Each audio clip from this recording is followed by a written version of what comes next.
పోయిన 9.5 ఏండ్లు కేసీఆర్ ఇక్కడ అడుగు పెట్టనియలే కేంద్రములను. మొన్న కిషన్ రెడ్డి బాధ్యతలు చేపట్టంగానే బొగ్గుగనుల వేలం అని ఒక ముచ్చట తెర మీదకి తెచ్చిండ్రు. తర్వాత బొగ్గుగనుల వేలం గురించి నోరెత్తనోళ్ళు ఇవాళ నరేంద్ర మోడీ దగ్గరకు పోయి బొగ్గుగనుల బ్లాక్లను సింగరేణికి అప్పచెప్పాలని చెప్పేసి లేఖ ఇచ్చిండ్రు. దాన్ని ఎట్లా చూడొచ్చు అన్న మనం? అంటే సింగరేణి గనులు సింగరేణికే ఉన్నాయి కదమ్మా, ఎందుకు వేలం పెట్టాలి, ఎందుకు అప్పచెప్పాలి? ఇప్పుడు కేసీఆర్ ఉన్నప్పుడు వేలాన్నే వద్దన్నాడు కాబట్టి మన గనులు మన దగ్గరనే ఉన్నాయి. 51% మనదమ్మా, 49% కేంద్రానిది. నిర్ణయం తీసుకునేది 51% ఉన్నాడా 49% ఉన్నాడా? ఇది ప్రజలను తప్పుదారి పట్టేయడానికి కాకపోతే నరేంద్ర మోడీ దగ్గర పోయి రేపు బీజేపీ మీద బురదలడానికి కాకపోతే రేవంత్ రెడ్డి చేసేది ఏంది? నేను ఎట్టి పరిస్థితుల్లో వేలాన్ని ఒప్పుకోను అని రేవంత్ రెడ్డి అంటే కేంద్రం ఎట్లా వేలం ఎత్తుంది? ఎందుకంటే 51% ఎవరు నిర్ణయం 51 49 ఎందుకు పెట్టుకుంటారు? అంటే నిర్ణయాధికారం 51 చేతుల్లో ఉంటుంది, మెజారిటీ. ఫస్ట్ కాంగ్రెస్ గవర్నమెంటే ఈ సింగరేణిలో 49% వాటాను కేంద్రానికి అప్పచెప్పింది. అదివరకు 100% మనదే.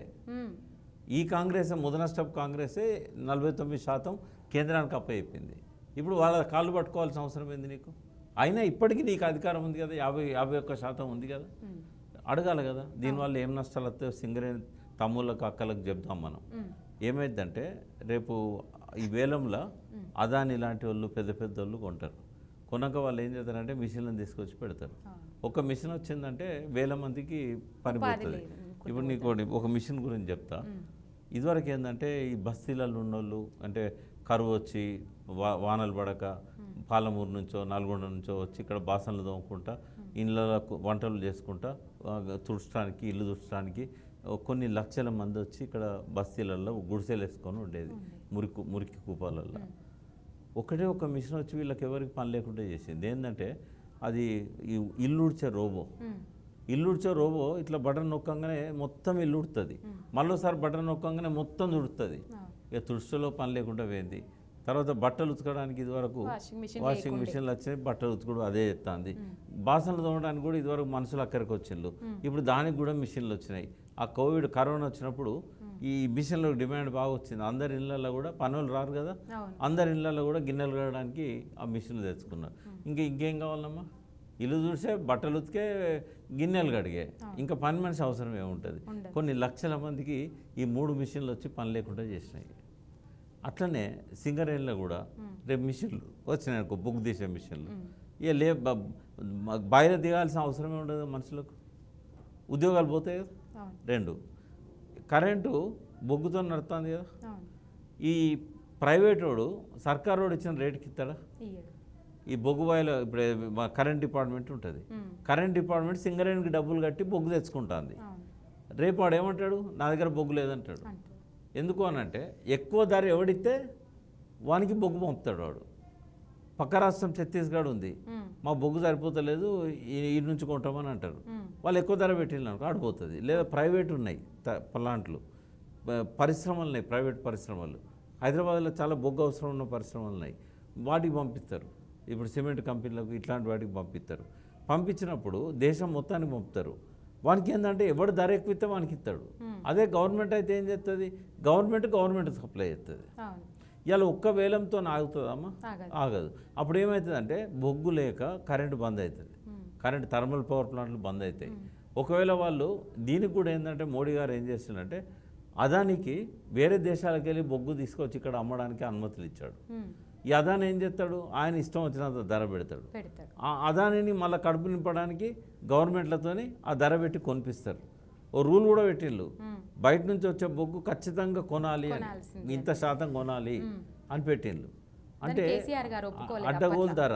అంటే ఇక్కడ ఏంటంటే కేసీఆర్ గారు ఈ తెలంగాణ బిడ్డ, ఆయనకి ఏంటంటే మనం నష్టపోవద్దు అనేది ఉంటుంది. ఇప్పుడు వీళ్ళు చెప్పే అన్ని అవినీతి కథలన్నీ కూడా నేను ఒకటే అడుగుతా, ఏమన్నా అంటే చాలు 1,00,000 కోట్లు తిన్నాడు, 1,00,000 కోట్లు కక్కిస్తామంటారు.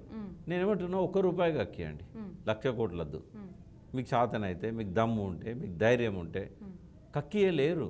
ఎందుకంటే కాళేశ్వరంలో ఈ అవినీతి అనేది అది అంశం తీసుకొస్తే పాలన నీళ్ళని వేడి చేస్తుందేమో కానీ ఇంట్లో అవినీతి అనేది పట్టుకోవడం సాధ్యం కాదు. ఎందుకంటే ఎస్టిమేషన్స్ అన్నీ కూడా కరెక్ట్గా చేశారు.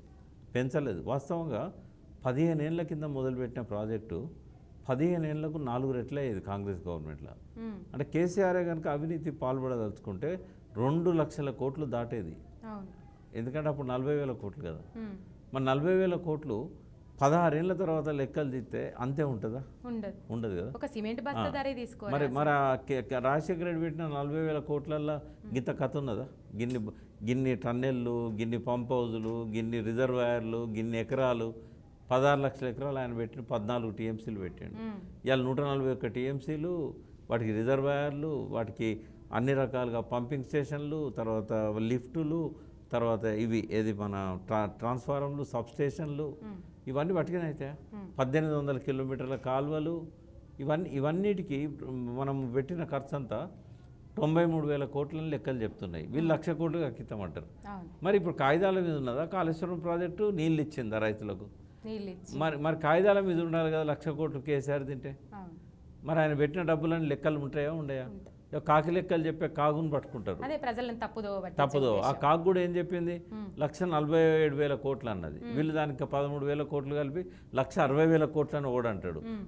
మన నెత్తి లేదు కత్తి లేదు మన చేతిలో, వాడు 2 లక్షల కోట్లు అంటాడు. అసలు ఆ 1,47,000 కోట్లు ఎట్లా వచ్చిందో లెక్కలు చేయరు. అంటే 1,27,000 కోట్లు ప్రాజెక్ట్ కాస్ట్, ఆ మిగతా 20,000 కోట్లు వడ్డీ వేసిండు వాళ్ళు. ఎవరైనా వడ్డీ వేస్తాడా? ఇదివరకు వడ్డీ వేసిందా ఏదైనా ప్రాజెక్టుకు? వడ్డీ కలిపి 47,000 కోట్లు అంటే వీడు గద్దెగిరిందంటే ఎద్దెగిరింది అంటారు. వీళ్ళు జనాన్ని ఆగం చేయడానికి వీళ్ళు ఆగమవుతున్నారు, జనాన్ని ఆగం చేస్తున్నారు. జనానికి అర్థం కావాలి, జనానికి సోయి తెచ్చుకోవాలి. మీకు ఒకవేళ నిజంగా తెలియదు అనుకోండి, నమ్మొద్దని చెప్తున్నాను నేను. నీకు నిజంగానే నమ్మాలనుకుంటే తెలివి తెచ్చుకో, మాలాంటి వాళ్ళని అడుగు. మేము మాట్లాడే మాటలు విను. ఇంజనీర్ల దగ్గర పో, నేను చెప్పేది అబద్ధం అయితే ఇంజనీర్ల దగ్గర పో, ఇంజనీర్ల దగ్గర తెలివి తెచ్చుకో. నీకు తెలియనప్పుడు తెలియనట్టు కూర్చో. నమ్మద్దు. దొంగ మాటలు ఎందుకు నమ్ముతున్నారు, అబద్ధాలు ఎందుకు నమ్ముతున్నారు?